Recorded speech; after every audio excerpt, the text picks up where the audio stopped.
It's that time of the month, and I was craving something sweet and chocolatey.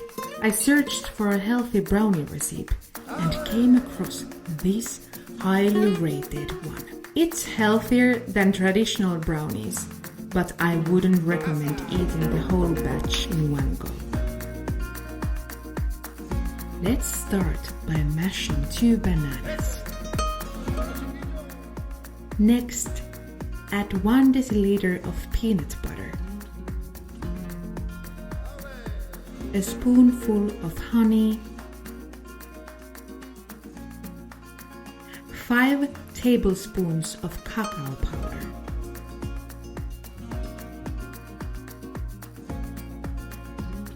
baking soda, vanilla sugar,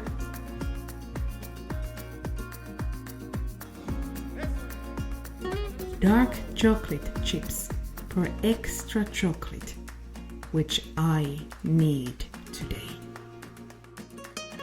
I also decided to experiment a bit and added some Greek yogurt to half of the batter.